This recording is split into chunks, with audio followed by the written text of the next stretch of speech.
welcome back to our channel Experiments and Projects. This channel does not promote or encourage any illegal activities. All content provided by this channel is meant for education purposes only. So today I have ordered these Bruce PCBs from NextPCB. These are the PCB boards. You can see. Now let's take a look at how to assemble these PCBs.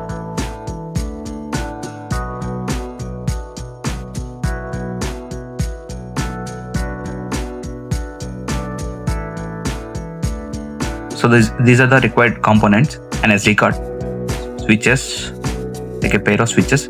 These are the dip switches, and IR receiver. You can see this is the IR receiver, and a 2x4 female pins. We need a pair of 2x4 female pins, and a transistor, and a glue cable. So this glue cable is very expensive.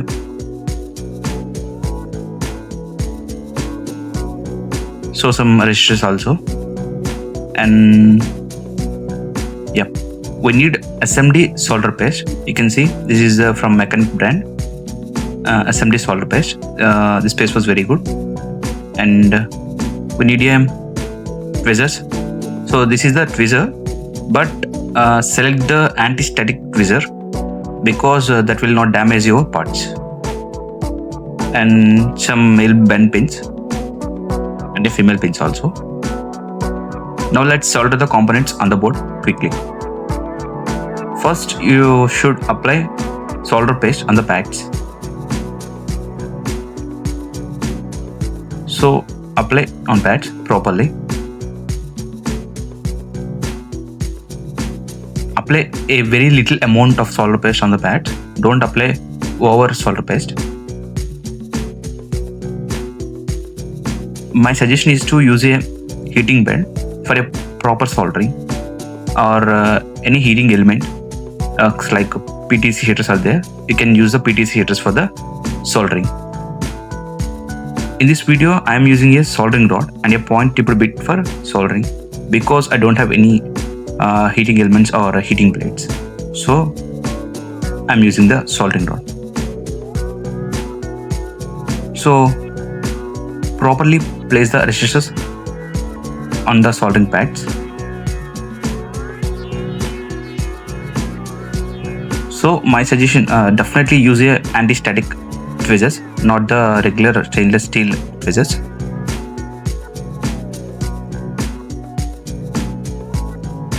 So properly place it like this.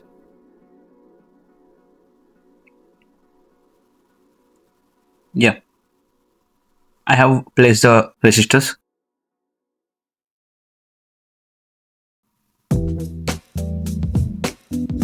After placing the components, solder them in a precise manner. So here you can see I'm using the point-tipped soldering rod. So with this rod I can easily solder the small assembly components.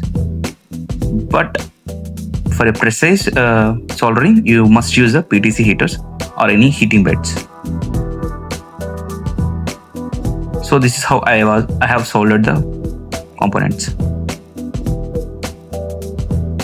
After that, place the SD card and solder it as it is, like a resistors. So place it. Okay. Yeah. The pins must be aligned. So that's it. And yeah, you can see this. This is how I soldered the SD card. Next, you need to place the IR receiver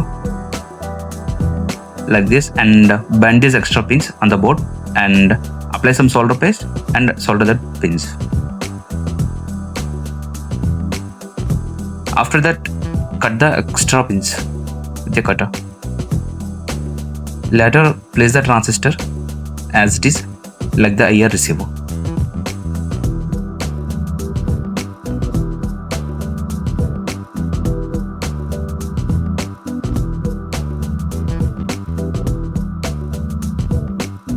After that, place the male bend pins.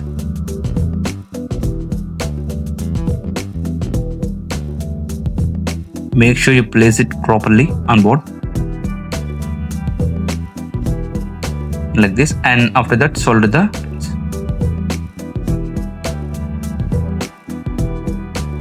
For the female pins, it is 2x4 female pins. Apply some flux because it will solder properly if you apply some flux on it. So apply some flux and place it in your positions like this. Yeah, after that apply some solder paste and solder those pins.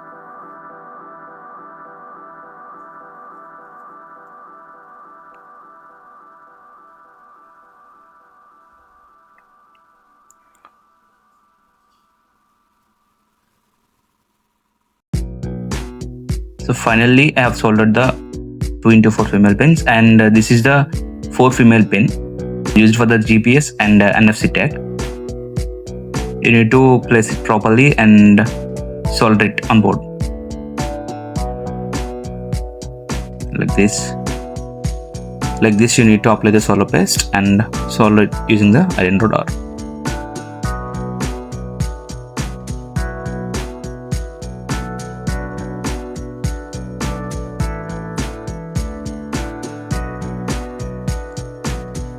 Yeah, we are done with the components. So we need to solder the groove cable.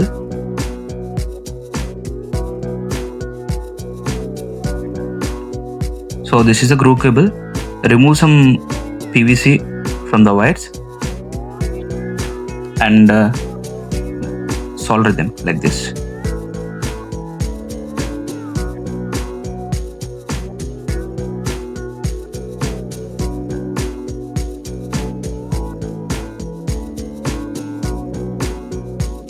Yeah, you have to solder like this.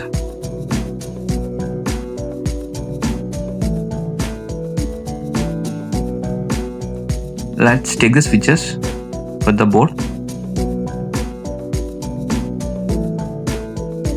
So I'm using here the dip switches.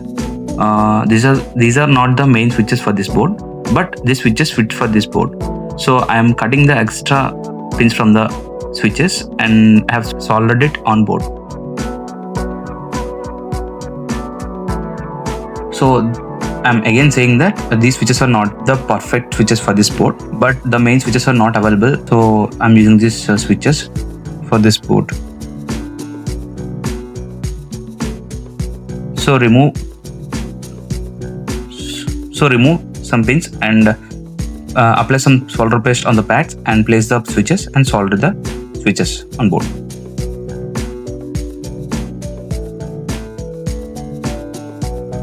Yeah, like this. You can see I have successfully soldered the switches on board.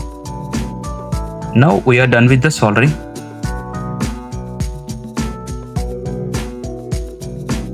So this is how you have to solder this board. Now clean the PCB with isopropyl alcohol.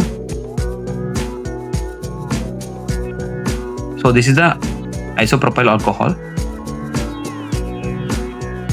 So pour some isopropyl alcohol on the board and clean with a brush or anything to remove the solder flux, everything.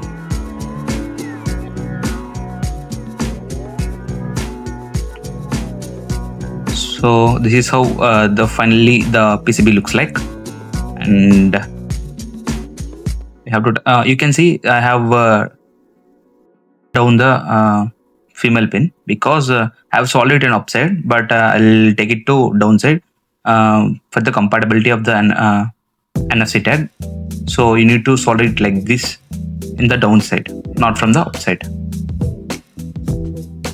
So carefully remove the groove. So you can see this. This is how the board looks like.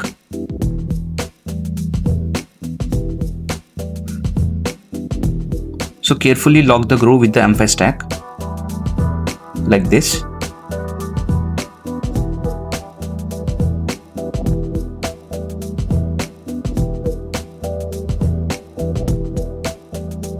After that, and these female pins also, properly align the female pins as like this. That's it.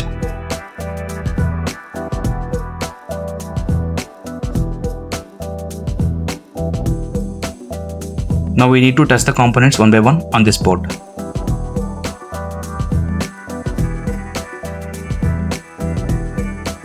So first, I will show you how the components are placed on the board. So first you need to place all components on the board and see how it looks like. So NFC tag. So this is the reason that I have changed the pin position for the NFC tag. If it's on upper side, the NFC comes out. So it's in the downside, the NFC goes in. So this is how it looks like after the soldering. So let's switch on the amp stack and see.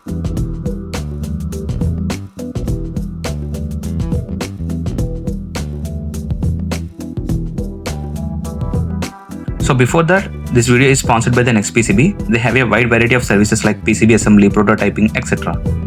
I have ordered these PCBs from NextPCB only. Simply go to the PCB code, select the requirement of your board, upload the Gerber, set the parameters, and place the order. That's it. Now we will look into the working of the NFC tag. So place the NFC tag like this.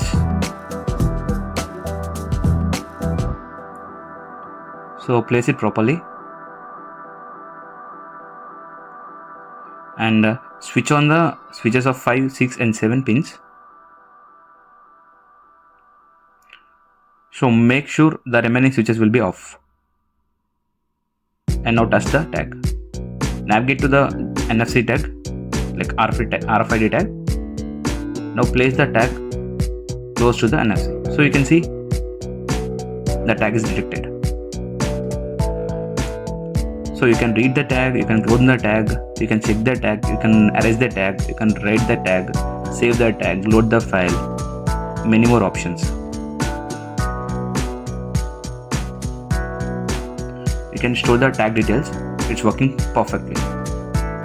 You can see when you take the tag near to the NFC, it's detecting and it's reading the tag. So this is how the NFC works in M5 stack. This Bruce PCB.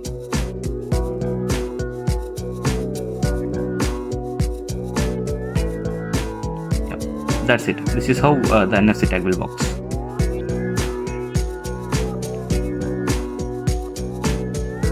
Now we will check the NRF modules also. So simply you can navigate to the NRF 24. Here it is. So before that, you need to switch on the first switch. So you can see this. This is the NRF 24L01 medium range module, and this is for the long range. And I tested, it's working well. So we can see it's working or not. So first I will place the medium range module. And let's test the NRF. Is it working or not? So when we go to the spectrum, yeah, the spectrum is showing perfectly. So that the NRF is working. So we'll explore some more features in the NRF. Go to the NRF jammer. This is a favorite one. So go to the BLE jammer. So you can see this. It's searching and it's performing, so that the medium range NRF module is working in this NRF channel. So now the NRF is working.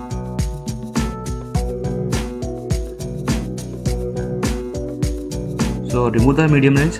You can see it's stopped performing, and place this long range NRF module. So it was switched off. Let's switch on again.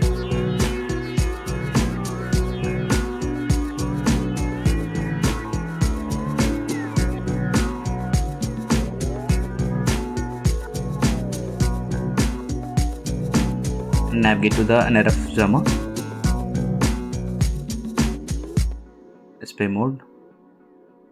Yeah, you can see it's performing, so that both modules are working. These are the multiple options. You can adjust the frequency and everything. There are multiple number of options in the NRF jammer. You can adjust the frequencies and everything that you have to set in the NRF NRF itself.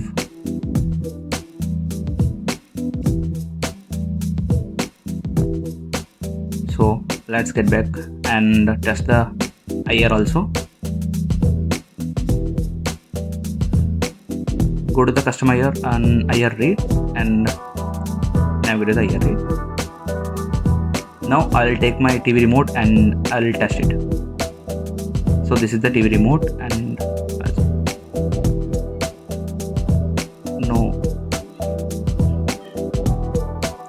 sorry, I forgot to switch on the IR switches, so make sure all the switches are off and 3 and 4 switches are on. Now get back to the home and set the IR read again.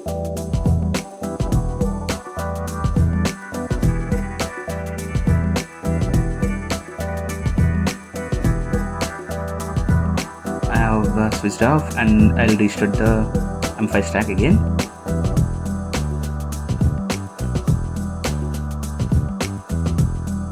Again, it's booting.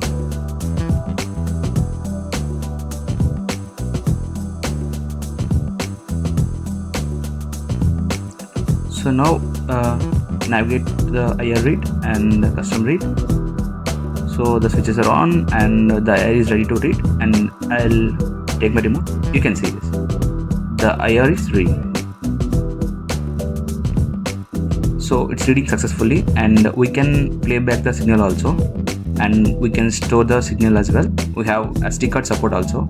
We can store RF, NFC and IR data in the SD card, and we can replay it whenever we require. That's the reason everyone needs this in their pockets. So this is how we can save the buttons with different names. That's it. This is the IR, and now test the RF signals also. So switch on the second switch to test the RF spectrum. So before that, you can see once again. So when I press the button, it will read the button, and we can store the button and we can save it as it is in the SD card. So when we press the center button, it's sending, means it will replay. So let's get back to the home.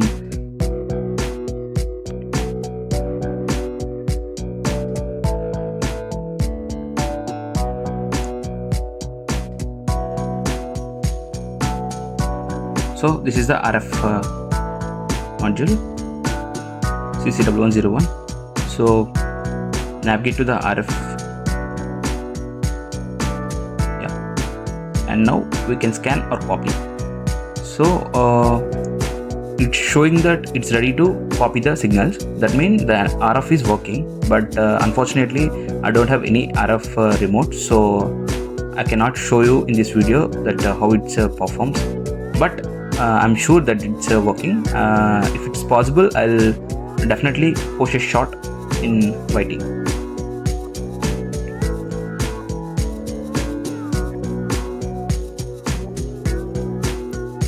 So you can navigate to the spectrum and see, it's showing that, but there is no RF remotes are performing. So that's the reason that RF spectrum is not showing. So this is how it performs, and you can see there are more options in this Bruce Pirata PCB. You can simply order it from our store, and it's for sale, and we have very few PCBs available. I don't know who will grab this opportunity to get this beautiful all-in-one device. So we are looking forward to sell this Thanks for watching, and don't forget to like, share, and subscribe the channel. And wait for the next videos. There are a few number of videos that really you like love it. We are working on the videos, so soon we will post the videos in this channel. So don't forget to like, share, and subscribe, and press the bell button to receive the notifications instantly when we are posting the videos to you. So that's it, guys. Thank you.